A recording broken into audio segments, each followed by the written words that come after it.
नमस्कार, स्वागत है आपका बीएचयू वर्ल्ड में। मैं हूं कुंदन कुमार और आप हमारे साथ जुड़ चुके हैं डेली करंट अफेयर्स बुलेटिन में। डेली करंट अफेयर्स बुलेटिन की शुरुआत करने से पहले मैं उन छात्रों का नाम लेना चाहूंगा जिन्होंने कल पूछे गए प्रश्नों का जवाब देने का प्रयास किया है। आप हैं मनीषा कुमारी, जयश्री, अंकिता सिंह, सोनू और अरशद अली। आप लोगों ने अच्छा प्रयास किया है। आप इसी तरीके से प्रश्नों के जवाब देते रहें और मैं ईश्वर से कामना करता हूं कि आपकी पढ़ाई इसी तरीके से अच्छे से चलते रहे और 2020 में आप बीएचयू में हो, काशी हिंदू विश्वविद्यालय में आपका नामांकन हो।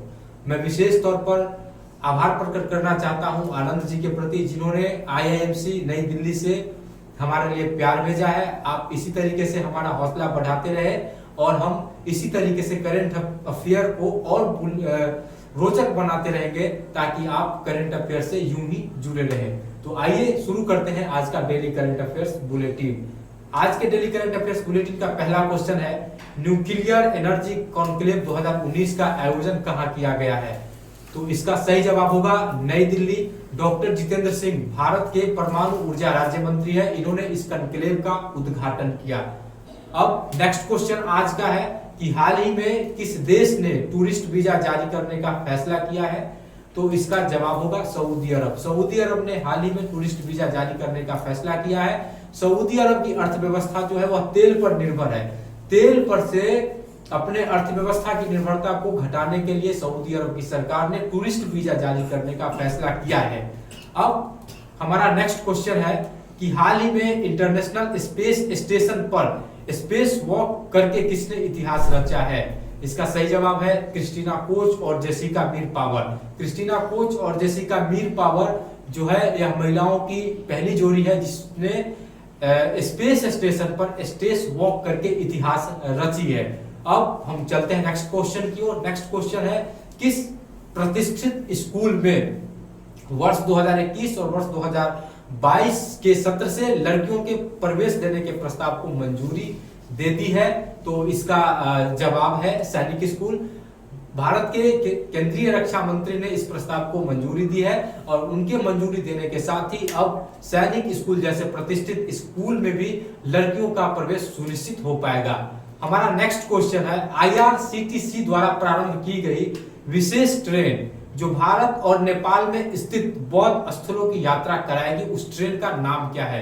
तो उस ट्रेन का नाम है Buddha circuit train. Buddha circuit train Buddha के जीवन से संबंधित महत्वपूर्ण स्थानों की यात्रा कराएगी जो भारत और नेपाल में अवस्थित है। यह ट्रेन सफदरगंज से अपने सफर की शुरुआत करेगी और 8 दिनों में भारत और नेपाल के जो बुद्ध सर्किट से जुड़े हुए स्थान है उसकी यात्रा कराएगी।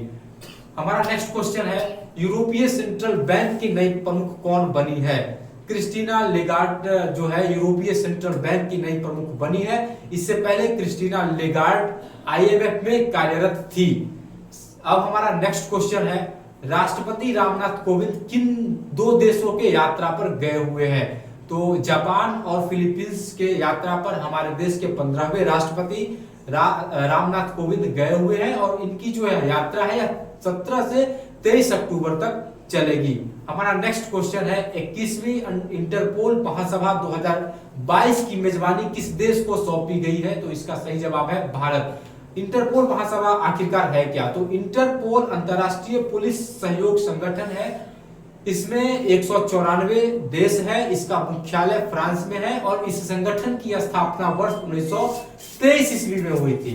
भारत इस संगठन का सदस्य बना था 1949 ईस्वी में। आज का हमारा अगला क्वेश्चन है कि भारत में पहली बार इंटरपोल महासभा का आयोजन कब हुआ था? तो भारत में इंटरपोल महासभा का आयोजन पहली बार वर्ष 1997 ईस्वी में हुआ था। और अब आज का हमारा अंतिम क्वेश्चन है कि एनएसजी के नए महानिदेशक कौन बने हैं?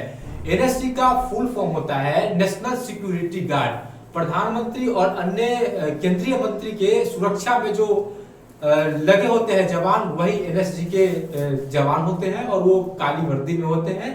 तो इसके नए महानिदेशक बने हैं अनूप कुमार सिंह। एनएसजी की स्थापना हुई थी साल 1984 ईस्वी में और एनएसजी का मुख्यालय जो है वह नई दिल्ली में अवस्थित है।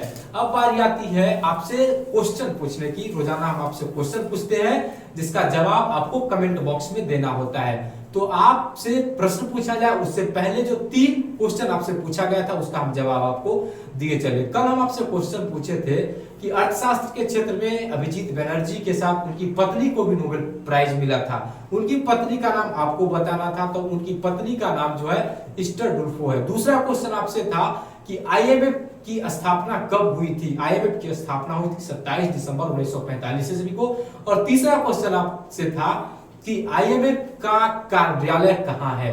आईएमएफ का कार्यालय पेरिस में है। हम जब पढ़ा रहे थे तो हम आपको बताए थे कि आईएमएफ का जो मुख्यालय है यानी कि हेडक्वार्टर वह वाशिंगटन डीसी में है, लेकिन इसका कार्यालय पेरिस में है। ऑफिस पेरिस में है और मुख्य जो कार्यालय है वह वाशिंगटन डीसी में है। अब आपसे क्वेश्चन पूछने की बारी आती है। आपके लिए पहला क्वेश्चन है, आपको बताना है कि सीबीआई के अभी वर्तमान निदेशक कौन है। पहला क्वेश्चन। दूसरा क्वेश्चन है आईआरसीटीसी का फुल फॉर्म क्या है। और तीसरा क्वेश्चन है 88वीं इंटरपोल महासभा का आयोजन किस देश में किया गया। दोस्तों, अगर आपको हमारा यह वीडियो पसंद आया हो तो आप इस वीडियो को लाइक, शेयर और कमेंट जरूर करें। साथ ही अगर अभी तक आपने हमारे चैनल को सब्सक्राइब नहीं किया है तो इस चैनल को सब्सक्राइब जरूर कर ले ताकि हमारी वीडियो की नोटिफिकेशन आपके मोबाइल तक पहुंचती रहे। कल फिर होगी मुलाकात। धन्यवाद।